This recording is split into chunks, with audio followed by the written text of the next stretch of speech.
और साथ ही जैसे कि आप जानते हैं, हम हमेशा ही अपने कार्यक्रम में कुछ ऐसे विषय लेकर आते हैं जिससे आपकी जो जानकारी है वो तो दोगुना होती ही है, लेकिन एक चीज़ और है कि अब आपकी बहुत भरपूर रिक्वेस्ट पर, आप लोगों ने बहुत रिक्वेस्ट की, इसलिए थोड़ा मनोरंजन का पुट भी हम शामिल करना शुरू कर चुके हैं अपने इस कार्यक्रम में। तो सब कुछ मिलेगा आपको, मौसम का हाल भी, साथ ही साथ बाजार भाव भी, सब कुछ सुनेंगे आप आज के इस कार्यक्रम किसान की बात में। बिल्कुल किसान मित्रों, तो देर नहीं करते हैं, आज का जो हमारा विषय आप उसे नोट कर लीजिए। आज का हमारा विषय है गन्ने की उन्नतशील किस्में, बुआई और इनसे संबंधित देखभाल। तो इसके संबंध में जितने भी आपके प्रश्न हैं, आप सीधे हमें फ़ोन कर सकते हैं। हमारे स्टूडियो में हमारे साथ विशेषज्ञ मौजूद हैं, वो आपके सवालों का जवाब देंगे।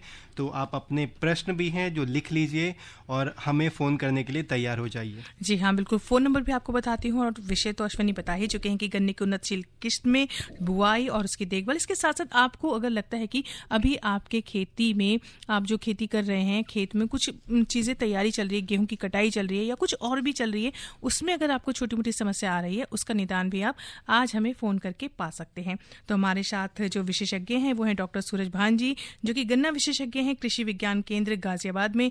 डॉक्टर साहब, आपका बहुत बहुत स्वागत कार्यक्रम में। और फ़ोन नंबर है हमारे। बिल्कुल किसान मित्रों, फ़ोन नंबर आपको पता है, लेकिन फिर से याद दिला देते हैं। 011 जो कि दिल्ली का STD कोड है, इसके बाद आप डायल करें 23421081 और मैसेज करने का वही पुराना तरीका, टाइप करें GOLD गोल्ड, अपना सवाल, अपना नाम, जगह का नाम और भेज दें 53010 पर। जी हाँ, बिल्कुल। और जब तक आपके प्रश्न हम तक पहुंच रहे हैं, हम इस कार्यक्रम में जो प्रश्न हैं आपकी, हमें लगता है आपकी जिज्ञासा बढ़ी हुई होगी, तो उसके लिए हम शुरुआत कर देते हैं। डॉक्टर साहब, सबसे पहले बात गन्ने की ही कर लेते हैं कि गन्ने की उन्नतशील किस्में हैं, बुआई है, उसकी देखभाल, इस बारे में आज हमें बात करनी है। तो सबसे पहले बात कर लेते हैं कि गन्ने की जो उन्नतशील किस्में हैं वो कौन कौन सी है और किस किस क्षेत्र के लिए वो आप बता रहे हैं। अभी जो किसान भाई, जो सबसे ज़्यादा गन्ने की जो प्रजातियां थी वो 0238 वेराइटी को सबसे ज़्यादा, मोस्टली कहें तो 100% एरिया में 0238 ही लगी हुई है। परंतु इसमें एक प्रॉब्लम आने लगी, कीड़े का अटैक बहुत ज़्यादा है, बहुत कीड़ा आने लगा। तो मील में अगर ये लेके जाते हैं तो उसमें चीनी का पत्ता या क्वालिटी जो कहें वो क्वालिटी नहीं मिल पा रही है। तो उसकी जगह पे और वैरायटी कुछ नई आई है, क्योंकि 0238 की जितनी पैदावार देने की क्षमता थी, अभी तक ऐसी और कोई वैरायटी नहीं थी, जिसकी वजह से सबसे ज़्यादा किसान भाइयों ने लगभग 100% ही के आसपास ये इसकी बुवाई कर रखी है। तो ये 2-3 वैरायटी और आई हैं, जैसे आपकी एक लखनऊ से वैरायटी निकली है, ये आपकी 14-201 है, और एक पंजाब से वैरायटी निकली है वो 15-023 है, और एक कोजा वैरायटी है वो 13-235 है। तो ये वैरायटियों का बीज है, परंतु बीज ज़्यादा नहीं है, इसलिए किसान भाइयों से अनुरोध है कि वो जो भी बीज मिल रहा है 2 कुंतल या 4 कुंतल, तो वो बीज की तरह से गन्ने की बुवाई करें, बहुत अच्छी तरह से देखभाल करें, जिससे अगली साल उनके पास में ज़्यादा मात्रा में बीज हो जाए। और ज़्यादा मात्रा में बीज हो जाएगा तो निश्चित है कि अगली साल ज़्यादा एरिया में वो गन्ना आप बो सकेंगे। जी, ये बहुत अच्छी जानकारी दी। और किसान मित्रों, आप हमें फ़ोन करते रहिए। आज का हमारा विषय है गन्ने की उन्नतशील किस्में, बुआई और इनकी देखभाल। और डॉक्टर साहब देखिए, हमने गन्ने की बात की, किस्मों की बात की, और जो आजकल का समय, रबी फसलों का जो सीज़न है उसका अंतिम समय यानी अंतिम चरण में कह सकते हैं, तो ऐसे में गेहूं की कटाई भी चल रही है। हाँ, गेहूं की कटाई है, सरसों की कटाई है, मड़ाई भी चल रही है सरसों की।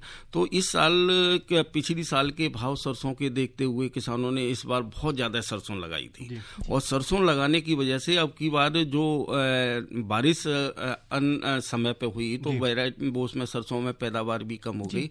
परंतु ध्यान रखने की बात यह है कि सरसों की जो मड़ाई करते हैं उसमें थ्रेसर में आजकल हादसे बहुत ज़्यादा हो जाते हैं, तो उस चीज़ का बड़ा ध्यान रखें, किसान भाई अच्छी तरह से थ्रेसिंग करें। जी डॉक्टर साहब, जरूर और बात करेंगे। एक श्रोता जुड़े, उनसे बात करते हैं। जी, लगता है वो इंतजार करते हैं, फोन रख दिया है।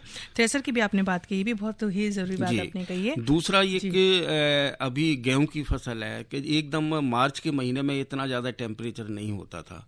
इस साल ये हुआ कि 122 साल का रिकॉर्ड टूट गया, इतना ज़्यादा टेम्परेचर हो गया। तो जो लेट वेराइटी जो गेहूं की थी, जो बोई गई थी, उनमें तो सबसे ज़्यादा नुकसान हुआ ही हुआ है। जो समय से बोई गई थी उनमें भी नुकसान है। तो कम से कम जो हमारी कटाई मड़ाई में जो नुकसान होता है तो किसान भाई ये सावधानी रखें कि मड़ाई करते समय जो भी हम कर रहे हैं, जो नुकसान होता है वो नुकसान से बच लें, तो कुछ हद तक भरपाई जो हमारी मौसम की मार से हुई है वो जी। बच सकते हैं उससे। जी डॉक्टर साहब, बिल्कुल अभी डॉक्टर साहब ने जिक्र छेड़ा अश्विनी की, हाँ। थ्रेसर से जो कटाई करते हैं उसमें हाँ। सावधानी बरतनी बहुत जरूरी। बहुत हादसे हो जाते हैं, वाकई हो जाते हैं। तो इसी विषय पे हमारा कल का जो विषय रहेगा ये रहेगा, कल हमारी किसान की बात में हमारे जो जितने भी श्रोता हैं सुन सकते हैं, थ्रेसर का रख रखाव और उसके प्रयोग में क्या सावधानी हम बरत सकते हैं। तो जरूर सुनिएगा कल का ये कार्यक्रम भी, वाकई सावधानी रखना बहुत जरूरी है। बिल्कुल, क्योंकि आजकल पुरुषों के साथ साथ जो महिलाएं हैं वो भी इस काम में जुड़ जाती हैं, उनकी मदद करती हैं। तो कई बार देखा गया है कि जो पहनावा है उस हाँ, लिहाज महिलाओं से- का जो जी। पहनावा है वो काफी कुछ खतरनाक हो सकता है अगर सावधानी न बरती जाए तो। हाँ। जी, मतलब वो ढीला जी। रहता है तो उसको थोड़ा जी, तो तरीके से बांध मुख्य कर। बात यही रहती है कि किस तरह के कपड़े पहने हाँ, और जो हाँ। बाल हैं वो खुले ना रखें। बाल खुले ना तो रखें। ये बहुत सारी जरूरी बातें हैं जो कि विस्तार से कल हमारे कार्यक्रम में हम शामिल करेंगे। जी। और क्योंकि आज का विषय है गन्ने की उन्नतशील किस्में, और गन्ने के साथ साथ डॉक्टर साहब एक और सवाल आता है कि जो गन्ने के साथ साथ जो बाकी फसलें या कुछ ऐसी फसलें हैं जो हमें फायदा दे सकती हैं। देखिए, ज़्यादातर किसान भाई केवल गन्ना लगाते हैं। बात हो रही है आजकल किसानों की आय दुगनी करने की। जी। तो दुगनी करने की केवल गन्ना लगाने से दुगनी नहीं होगी। अगर गन्ने के बीच में जैसे 90 सेंटीमीटर से लाइन की दूरी गन्ने की होती है और 90 सेंटीमीटर जो आपकी जगह बची हुई है, तो ये एक सीजन ऐसा है कि इसमें आप पल्स भी लगा सकते हैं। अगर शॉर्ट टर्म के लिए अगर आपको लेना है तो उर्द मूंग की खेती कर लें, और उर्द मूंग की खेती शॉर्ट टर्म के बाद में अगर और आप चाहें तो इसकी उर्द मूंग की खेती कटने के बाद में इसमें हल्दी और अदरक भी लगा सकते हैं। तो निश्चित है कि आपकी गन्ने की पैदावार तो मिलेगी। एक एक्स्ट्रा आपको उर्द मूंग, ये पल्स में अगर कहा जाए तो उर्द ले लें या मूंग ले लें, इनकी एक पैदावार मिल जाएगी। इसके साथ साथ में आपको हल्दी और अदरक, जब तक गन्ना आपका चलेगा तब तक ये आपके खेत में रहेगी। एक साल की ये भी फसल है, तो ये एक एक्स्ट्रा करीब गन्ने के बराबर पैदावार और दे देगी। तो निश्चित है कि आय आपकी बढ़ेगी। जी डॉक्टर साहब, एक संदेश आया राजाराम यूपी से। ये अपनी बात कह रहे हैं कि गन्ना जो है इनका पिछला कुछ 1-2 महीने पहले कटा है और कटाई के बाद वो भी खेत में है जी। तो उसके लिए क्या करें वो? देखिए, जो गन्ना खेत में है अगर वो किस पर्पज से मिल पे ले जाना है या गुड़ बनाना है उसका, तो वो जल्दी करें। नहीं तो ये क्या होगा कि अगर मिल में ले जाना है तो ये गर्मी इतनी ज़्यादा पड़ रही है, उसका वजन कम होगा। वजन कम होगा तो पैसे कम रस निकल मिलेंगे। अगर उन्हें पर्ची मिलने में लेट हो रही है तो कोशिश ये करें कि उसमें पानी का स्प्रे वगैरह कर दें जिससे वजन कम ना हो। वजन कम हो जाएगा तो निश्चित है ये दिक्कत आएगी। अगर बीज के लिए है तो बीज के लिए तो कोशिश करें कि वो उससे तुरंत जल्दी से जल्दी बोएं। तो अगर खेत में रखा हुआ है तो उसमें क्या क्या पानी का स्प्रे किया जा सकता है? हाँ, और किस तरह पानी से का बचाया स्प्रे जा किया सकता जा है? सकता है जिससे उसका वजन कम ना हो।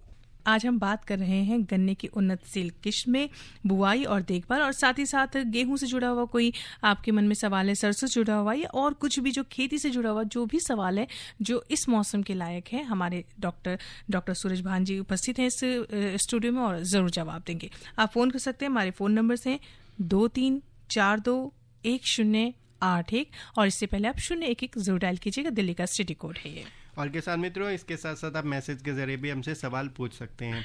और सूरज भान जी, वैसे तो हमने कार्यक्रम की शुरुआत में बात कर ली है, लेकिन अभी एक ये हमें सवाल मिला है। हरि किशन जी हैं सोनीपत से जी। ये पूछ रहे हैं कि इनके क्षेत्र में गन्ने की जो किस्में हैं वो कौन सी अच्छी रहेंगी, कौन सी किस्मों का इस्तेमाल ये कर सकते हैं? जो अभी पिछली साल ही रिलीज हुई है वैरायटी, उसमें कोसा 13235 है और कोसा आपकी जो एक वैरायटी निकली है वो 15023 है, और एक लखनऊ से निकली है COLUK लखनऊ के नाम से, वो 14201 है।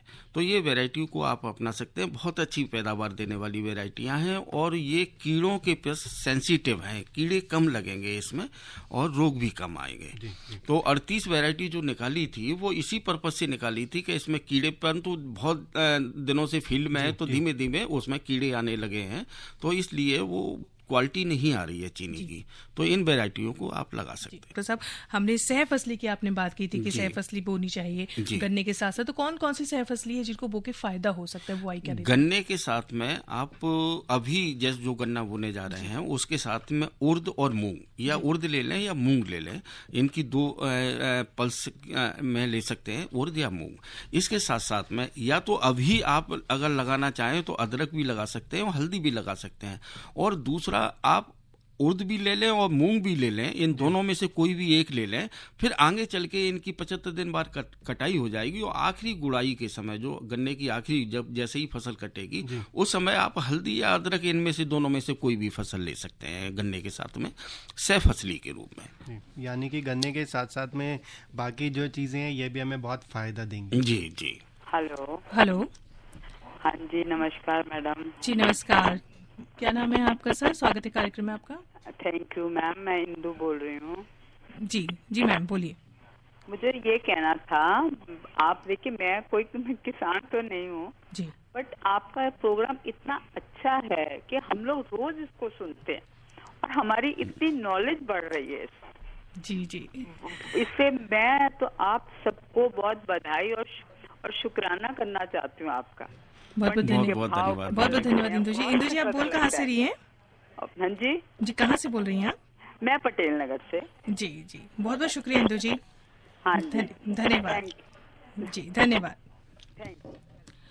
और अश्विनी, जैसे कि हमने कार्यक्रम की शुरुआत में ही कहा था कि हमारा ये जो कार्यक्रम है और इसको इंदु जी ने भी बताया कि सुन रही हैं, वो दिलचस्पी ले रही है, हालांकि किसान नहीं है, लेकिन देखो बहुत से हमारे ऐसे किसान मित्र भी हैं और साथ ही हमारे श्रोता हैं जो बहुत ज़्यादा इस कार्यक्रम को सुनते हैं और साथ ही साथ दिलचस्पी रखते हैं। तो उनका ये कहना भी है कि हमें जानकारी अच्छी लगती है, हमें चाहिए भी, लेकिन थोड़ा मनोरंजन का पुट भी हमें चाहिए। बिल्कुल, किसान मित्र हमारा प्रयास यही रहता है कि मनोरंजन के साथ साथ आपको जानकारियाँ दी जाएँ और इसमें हम बहुत हद तक कामयाब हुए हैं। जैसे अब इंदु जी का फ़ोन आया तो हम उनके बहुत शुक्रगुजार हैं और ऐसे ही आप अपना प्यार दिखाते रहिए, ये हमारा उत्साह बढ़ाता है और हमें अच्छा कार्यक्रम में करने के लिए उत्साहित करता है। बिल्कुल। अब लोकगीत की जहाँ तक बात होती है तो लोकगीत भारत का कोई भी त्योहार हो या कुछ भी कहीं चल रहा हो जिसमें लोकगीत अगर शामिल कर लिया जाए तो उसका रंग दोगुना हो जाता है उसका।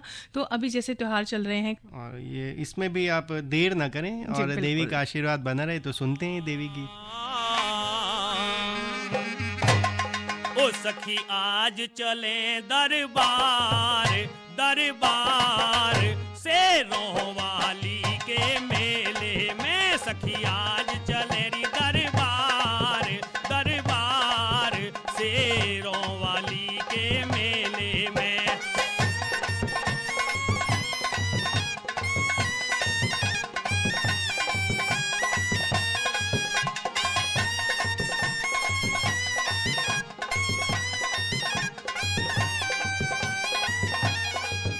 मके दर पे भीड़ लगी भारी, मके दर पे भीड़ लगी भारी, दर्शन को आते नर नारी। मके दर पे भीड़ लगी भारी, दर्शन को आते नर नारी। वहाँ हो रही जय जयकार होकार शेरों वाली के मेले में, सखी आज चले री दरबार दरबार शेरों वाली के मेले में।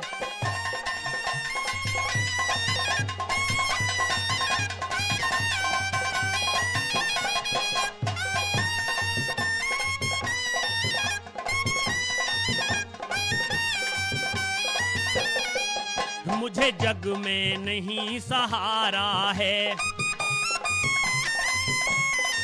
हो मुझे जग में नहीं सहारा है, ना कोई न्यारा प्यारा है। हो मुझे जग में नहीं सहारा है,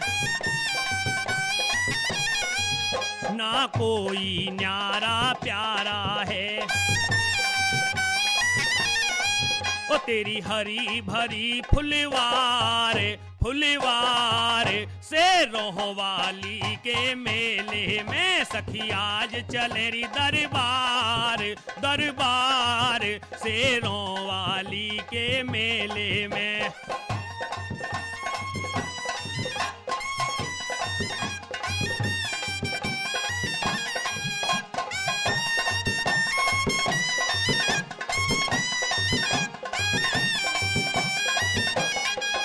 मुझे दुनिया ने ठुकराया है, मुझे दुनिया ने ठुकराया है, अभी द्वारा तेरा भाया है,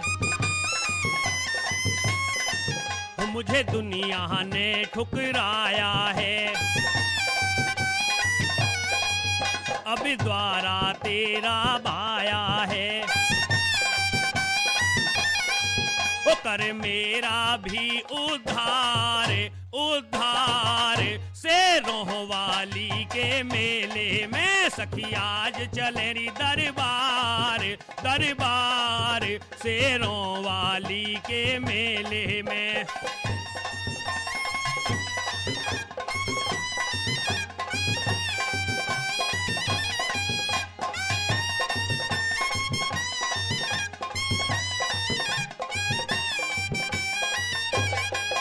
माँ की सिंह सवारी प्यारी है, हो माँ की सिंह सवारी प्यारी है, माँ इंद्र वीर बलिहारी है, माँ की सिंह सवारी प्यारी है, माँ इंद्र वीर बलिहारी है, और गाते अमित कुमार, हो कुमार से रोहवाली के मेले में सखी आज चले री दरबार, दरबार से रोहवाली के मेले। भाई सही बात है। देखिए नवरात्रि चल रहे हैं, हर घर में मुझे लगता है दरबार आजकल लगा हुआ है और सब बहुत अच्छे से मगन है पूजा पाठ में। और किसान मित्रों, माता रानी के मेले से आशीर्वाद लेकर अब वापस खेतों की तरफ चलते हैं और जो हमारा सिलसिला था गन्ने से जुड़े सवालों का तो वो जारी रखते हैं। जी बिल्कुल। और डॉक्टर साहब आपकी तरफ रुख करते हैं। और जैसे कि बहुत सारी चीज़ें पूछी हमने, लेकिन बीज एक चीज़ ऐसी है जिसको बीज के बारे में ज़रूर बात करेंगे, लेकिन लगता है एक प्रश्न हमारे सामने आ गया है, पूछ लेते हैं। हेलो, राम राम जी। जी राम राम सर, नाम बताइए और कहाँ से बोल रहे हैं आप? मैं देखो जी गांवड़ी भजनपुरी दिल्ली से ही बोल रहा हूँ जी। और ये बहुत अच्छा प्रोग्राम चल रहा है। पहले कृषि जगत आता था इंद्रप्रस्थ से, अभी आ रहा, बहुत ही अच्छा प्रोग्राम है। जितने भी एंकर हैं बहुत बढ़िया समझाते हैं। आपको बहुत बहुत धन्यवाद। अब प्रश्न करूंगा मैं आपसे। जी। ये हमारा जो फार्म है फरीदाबाद में जी। अब हमें ये बताइए कि कौन सी वैरायटी लगाएं गन्ने की जो चल सके। अभी तो टाइम है, पछेती तो हुआ नहीं है, अभी तो अप्रैल का ही महीना शुरू हुआ है, अब लगा देंगे तो कोई दिक्कत तो नहीं है। डॉक्टर साहब की बहुत बहुत मेहरबानी जो बताएंगे। देखिए आप ये अभी जो नई 3 वैरायटी आई है ना, आप उन्हें लगा सकते हैं। और मैं फिर दोबारा से रिपीट कर देता हूँ, एक है 13-235 और एक है आपकी जो लखनऊ से निकली है वो है 14-201 और एक पंजाब से वैरायटी निकली है वो है 15-023। ये 3 वैरायटी हैं, बहुत अच्छी वैरायटी है, लेटेस्ट ही रिलीज हुई है ये।